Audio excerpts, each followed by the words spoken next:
Bonjour, bienvenue dans la série sur les bases de la mécanique quantique. Donc, nous avons déjà vu auparavant que si la détermination quantique n'existait pas, s'il était possible de mesurer la position et l'impulsion de tout objet simultanément, avec autant de précision qu'on voulut, l'expérience de Young deviendrait plutôt incompréhensible. Il est heureux que nous ne soyons pas tombés sur un tel paradoxe. Et le fait qu'une telle indétermination vienne naturellement de la description ondulatoire montre que tout est bien cohérent. Considérons l'expérience suivante. Donc on a une paroi avec un seul trou de largeur B, des ondes ou des particules qui arrivent. Ici la direction, on va noter Y. Et on a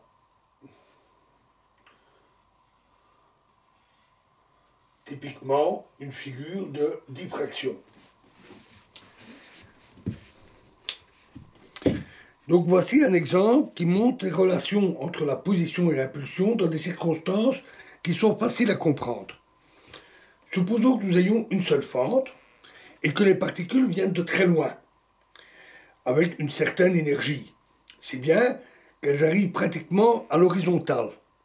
Nous allons nous concentrer sur les composantes verticales de l'impulsion. Toutes les particules ont une certaine impulsion horizontale, totale, P0. En termes classiques. Par conséquent, dans le sens classique, l'impulsion verticale PY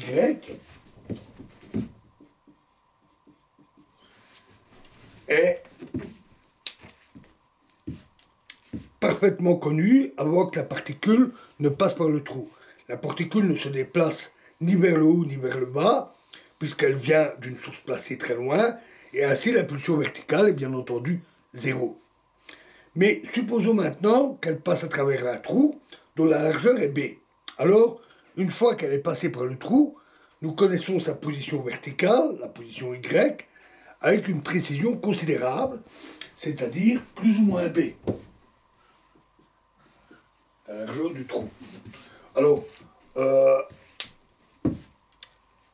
en toute rigueur, plus précisément, l'erreur sur notre connaissance de Y est plus ou moins B demi.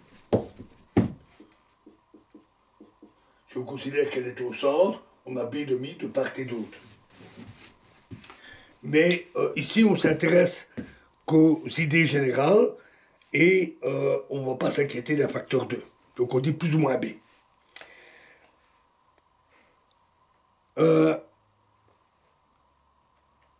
Autrement dit, l'incertitude sur la position delta Y est de l'ordre de B. Delta Y est de l'ordre de B.